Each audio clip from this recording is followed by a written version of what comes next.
Story 1. I am engaged to my fiancé. I am Asian and he is white. In my culture, we have what is called a bride price.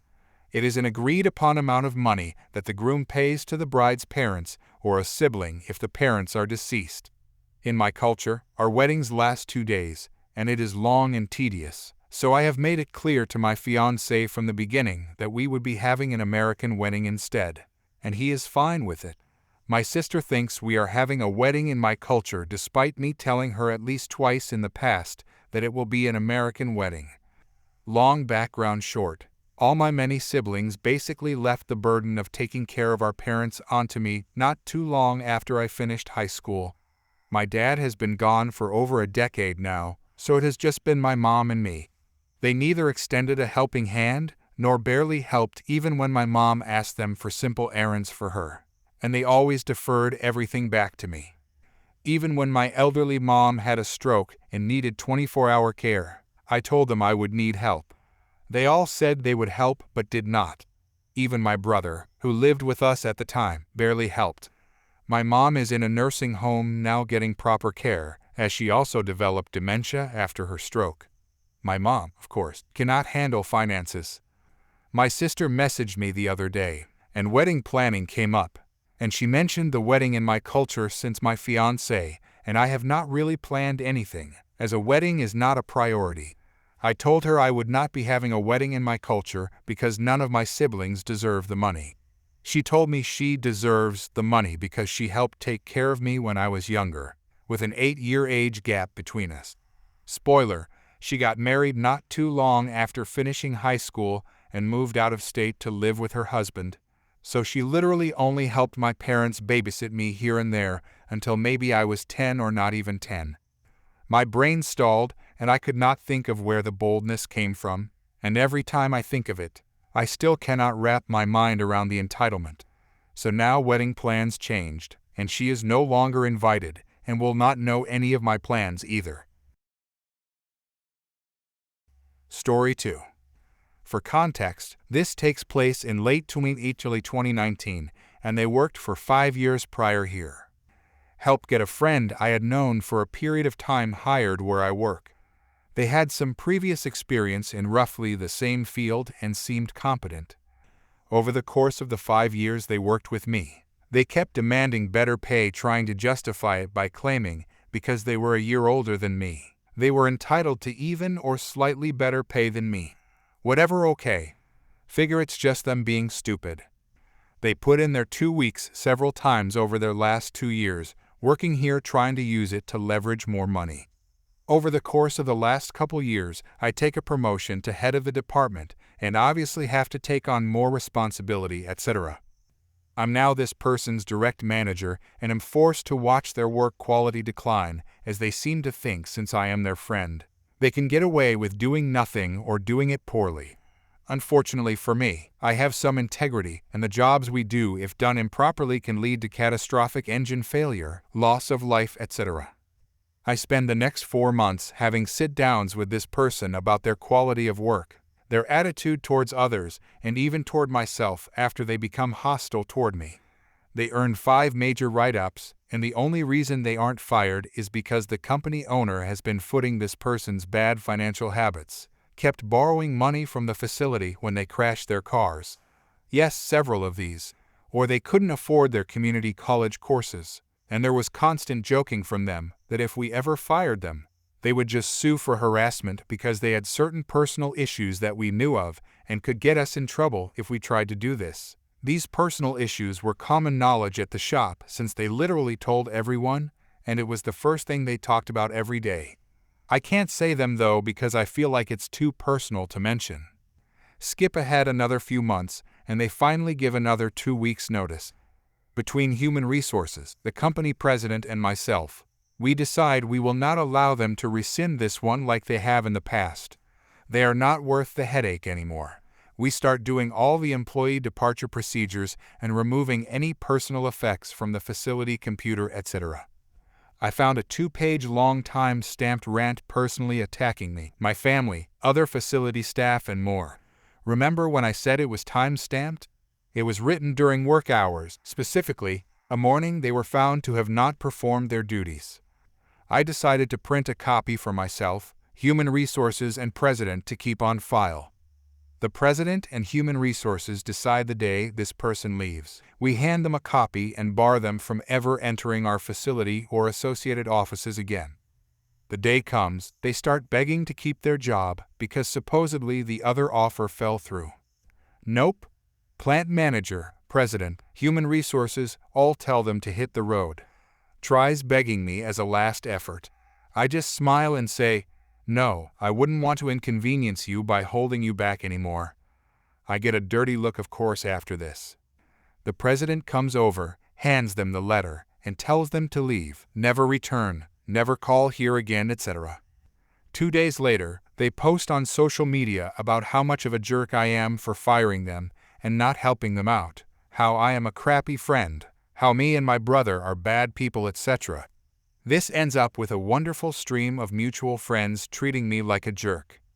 In retaliation, I take screenshots of old conversations of them ragging on a lot of our mutuals, the derogatory names they used to describe a lot of people, even how this person had treated someone like a literal sick animal because that person had asked them out once and instead of saying they weren't interested, acted like this person just would never leave them alone, how sickening it was, and the whole 9 yards.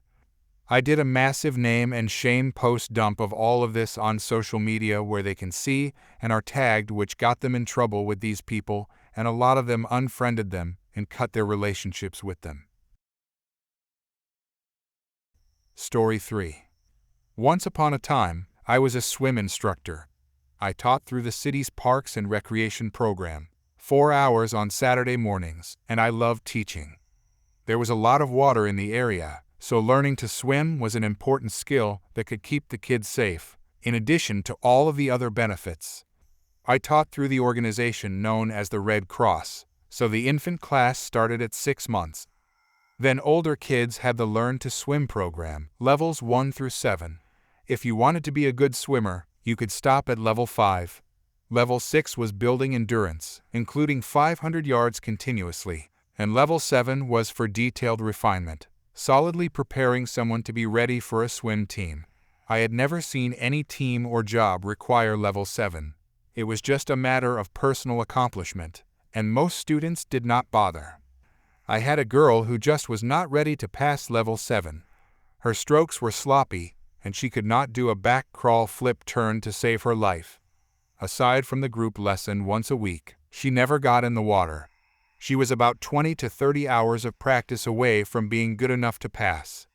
At the end of the last day, I told her she needed more practice on these specific things, to swim more than an hour a week, but she was getting close. She took the sheet, the end of series candy, and walked off the deck. Between dives in the deep end to retrieve the sticks and bricks, I noticed a woman come out of the locker room and head straight for the manager. They spoke for maybe 20 to 30 seconds. My manager pointed at me, and the woman headed my way. "W, I want to know why you did not pass my daughter." "Me, can you please take off your shoes? Outdoor shoes are not allowed on the deck, and it is very slippery for heels." "W, kicking off shoes, you failed my daughter again. You have taught her twice. Why did she fail?" "Me, this is not a pass or fail thing. There are no scores. When she has consistently good form in all of the strokes and turns, she will be done. This is just a matter of practice, nothing more." "W, she has been here twice. You have to pass her." "Me, if you would like to bring her back out, I can show you exactly what she needs to work on." She did not. She picked up her heels and headed for the locker room. They did not come back for the next series, which ended up being the last, as the city decided to end the entire swim lesson program, doing nothing more than public open swim. Story 4. Not my last job, but the one before that went through a period wherein they required I wear a uniform. Basically, it was a dark blue button-up or Oxford-style shirt. I ended up with 4 of the button-ups and 3 of the Oxfords. Also, being in information technology, I thought I looked more professional in khakis. I bet you can tell the location of this tale. I was in the large retail store known as Wally World looking at the vending machine in the entryway when a woman came storming past me, yelling at the poor door greeter that she was in a hurry, was paying someone to watch her child, and needed something fast. I do not remember what. Some cooking appliance that I am not familiar with. I finally picked my drink, got my can, and headed in to get my groceries. And the woman saw me and walked over waving and snapping and yelling to get my attention. This led only to me looking at her like she was acting wild and raising one eyebrow. She started yelling, "I need the thing. I am in a hurry since I am paying that neighbor every half hour to watch my child. So hurry up and get one for me." Someone thought the store was a full-service shop. I explained, somewhat rudely, that I did not work there. I am not sorry if you come stomping up to me yelling and waving and making me consider reacting just to get you to stop. It is not the best way to get me to behave in a civil manner. Do not try that game. You kids today dislike working. Go get me the thing right this minute, or I will report you to management. Oh no, not management. Please, miss, do not report me. I will go grab it right now. Apparently she missed the sarcasm dripping from the words and waved me away. I ran off like I was in a hurry into the home appliances aisle, out the other side, down to the grocery side of the store. I grabbed a shopping cart and proceeded to get my groceries. Every 10 to 15 minutes I would run back over without the cart and assure her I was looking, that it might be in the back somewhere. The magical "in the back" seemed to please her. I kept this going for the 2 hours it took me to get all of my food. Cold stuff last, naturally. Then I went to buy it. At the register right near her, I made it a point to wave and click and snap to get her attention. She exploded and began yelling and stomping over, demanding to know what I was doing shopping instead of helping her. The poor cashier did not know what to do and just set her light to flashing and got out of there quickly. I told you, I am not an employee here. I am trying to get my food, and you have interrupted that process. Go away. Get me a manager. I am going to have you fired, and then I am going to have your boss fired. Tell you what, I will call my boss. I want them here right now. A manager of some sort was talking to the cashier, one of the women who stood up front at the little not register area. I called Mike, my boss at the repair shop, and explained I had an angry woman wanting to talk to him. Even without speakerphone, she heard him say, "Tell her to get lost then," and hang up. That made everything better. Finally, one of the actual managers came up and tried calming the woman down to explain that I did not work there. Her harassing me was causing a scene, and he would be happy to take her to his office and solve the issue. Apparently, this was not satisfying to her, as she proceeded to call him a liar and slapped him hard enough to knock his glasses off. Now she was yelling at him, he was yelling at her and into his radio, and a police officer was heading their way. I finally got the cashier to come back and begin ringing me up, and while the officer was arresting the woman for assault, I sat there apologizing to the girl about it all. The manager finally asked me why the woman was so mad at me, and I just told him she thought I worked there. I told her I did not, and she assumed I was lying and apparently was waiting on me to get something for her. The officer had a partner, I guess, show up, and he took a statement from me outside, wherein I told him the whole story. It got me a slight chuckle and then a disapproving. "You know I could arrest you for disorderly conduct, right?"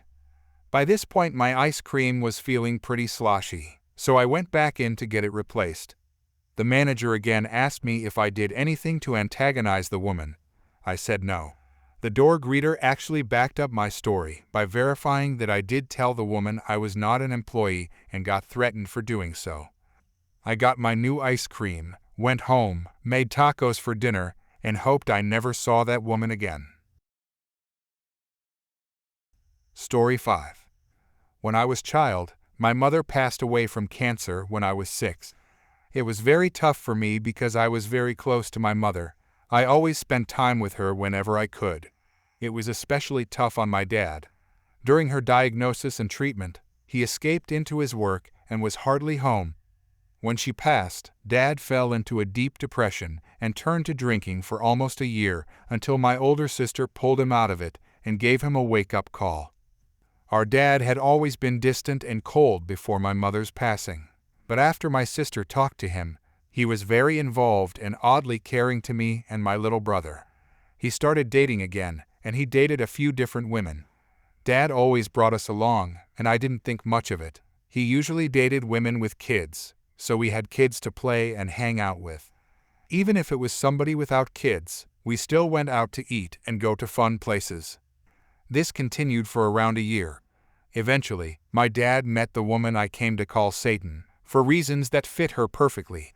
Satan had kids, but they were all grown up and out of the house. She had all her son's toys and stuff that she allowed us to play with, which were the best of the best at the time, so we had a ball.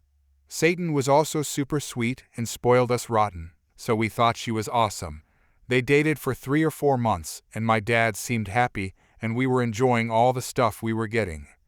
It wasn't long after this that our dad sat us down and asked what we thought of her.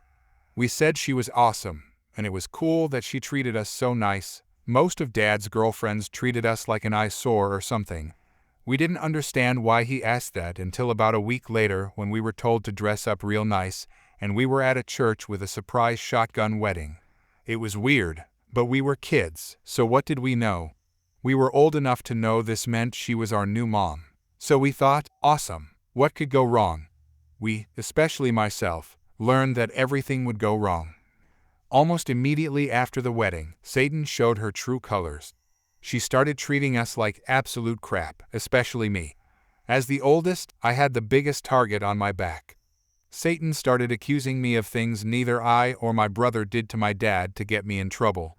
Like breaking things we didn't break, stealing candy and food and stealing her clothes and destroying them. Really? What do we care about her clothes? To make it true, she'd hide food and candy wrappers in our room, and her clothes to make it look like we did these things. And we got chewed out and were severely punished and grounded. I got it the worst, and it wasn't long before she was straight up verbally and physically abusing me. I tried to tell my dad about it a couple of times, but he blew it off because of all the trouble I was causing and thought I was making it up. I had to suffer from this from 8 until I was 12. By the time I was 12, I was big enough that I physically could take her and intimidate her, and I had enough. I was tired of trying to play by the rules. I was tired of walking on eggshells, and most importantly, I was tired of her. I started acting out and doing whatever I could just to piss her off. I started growing my hair out and blaring metal music from my room. Standard acting out from a teenager, but amped up to the nth degree. Satan started barging into my room screaming at me, saying that I was the devil, oddly ironic, coming from Satan's mouth, and I was going to hell. Satan would know.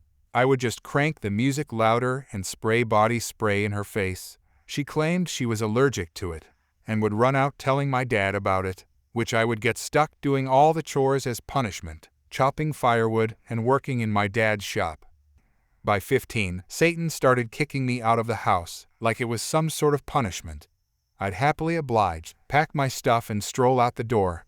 Every single time she did this, she'd call the police and claimed I ran away. The cops would pick me up, take me home and tell me to straighten up or I'd end up in juvie. And of course, Satan would play the innocent victim, that I was out of control and she didn't know what to do with me. It wasn't long before I ended up being forced to see therapists, plural because I went through several. I turned it into a pastime to screw with them. The kickouts and call-ins eventually ended up getting me thrown in a couple of different mental institutions. My dad was getting frustrated by the situation, but not entirely because of me. He was getting pissed because of Satan pushing him into all of this. I think he was starting to see that she was really the one responsible for everything, and not the other way around. After my last institution stay, Satan was trying to pressure him into putting me on a boys' ranch at 16. Dad put his foot down and essentially told her to go screw herself. This stunned Satan, and all the attention she had put on me switched to my little brother after that. Unfortunately for her, he had no patience for it and promptly made it evident when he nearly took her head off with a sledgehammer when she tried going off on him when he was driving posts for her stupid miniature horses in front of my dad of all people. Little bro was his golden child and he wasn't having it. He started ignoring her, and any time she got in his face, he'd lose it. At dinner one night, Satan started getting in his face, and he just threw his plate across the room, making a huge mess. She started screaming at him to clean it up. I got up and proceeded to clean it up. Satan started screaming at me and him, telling him to clean it up and not his little jerk. That word triggers me because of losing my mom, and I was seeing red. I told her to shut up and go to hell. My dad told me to stop cleaning and go to my room. He knew I was out of my mind with rage. I turned and stormed off to my room, seething. My dad had gotten up to go to the living room to watch TV. Satan was not letting him off the leash, though. She kept screaming at him. I could hear from my room and stood in the doorway watching. Dad eventually got up to go outside to smoke a cigarette to calm down. Satan claimed she was allergic to smoke, so he went outside to smoke as a courtesy. Even now, she blocked him from going anywhere. So, Dad plopped back down on the couch and started lighting up a cigarette, and she swatted it out of his mouth. He looked at her and told her, "If you won't get out of my way and let me go smoke outside, I'm going to do it right here," while pulling out another. Again, she swatted it away. My dad is a 3 strikes guy, and after 3 strikes, he'd follow through on what he promised. "You smack another cigarette out of my hands and you'll regret it." And she proceeded to taunt and mock him. He started to light up another one, and lo and behold, Satan smacked it away and proceeded to full blow slap him across the face. Dad jumped up and shoved her so hard, she bounced off the wall. She got back up and looked at him stunned. She got back up and started stomping towards him, hands slung behind him. Now I had enough. I rushed out and grabbed her hand, stopping her dead in her tracks. "Don't you dare touch my dad again, you witch," in a way that sounded more like a growl. Dad got up and told me and my brother to pack our stuff. We were leaving. We packed and headed out. The entire time, Satan was screaming at us the entire time. At some point, she called the cops and told them we had assaulted her. The police arrived and took the reports from both sides. We were told to vacate the premises, to which my dad replied, "Why do you think we were loading our stuff up when you arrived? She's been acting insane the whole night." Satan was doing no favors for herself by flailing her arms and screaming at us the entire time. The cops told her several times to stop, or they'd throw her in jail for causing a disturbance and disrupting the investigation. The cops asked for our reports and statements, and we left. We bounced around a bit for a couple of months until we found a new house to move into. During this time, Satan had filed a restraining order against us, so we couldn't get the rest of our things. Dad had filed for divorce. Satan was a big church-goer who knew Satan loved going to church, and was telling everyone we were evil and accused us of doing terrible things to her. We were treated like outcasts and criminals for months by the community. Then came the divorce court. Dad had studied legal documents and statutes for years as a hobby and had a personal friend and customer for a lawyer. He was representing for nearly no charge as a favor for all the work my dad had done for him, at near rock-bottom prices. We were coached on how to act and how to present ourselves, along with the case. Each of us went up to give testimony, and Satan was sitting there all smug, like she was winning. This didn't last long. I was the last one from our side to give testimony. When my name was called, she looked at me like she was ready to kill me. This woman hated me with a passion after that ring went on her finger, and the thing that pissed her off the most was my happiness. Satan had always enjoyed playing the victim, but she hated when I'd play sweet and innocent. Honestly, the woman hated me through and through, but I knew her triggers, so I knew just how to set her off. I walked up and smiled all sweet and innocently at her as I walked by her. She was glowing bright red. I sit down and the judge questions me and asks for my testimony. I give one look right to Satan before I start and smile. I turn away, and before I can utter a full sentence, she explodes into an incoherent rant. The judge proceeds to call for order in the court, yelling at the top of his lungs, to no avail. He finally starts banging his gavel before she finally calms down and goes silent. The judge is stunned and looks at his gavel in shock, saying, "In my 20 years of being a judge, I've never had to use this," in a humorous tone.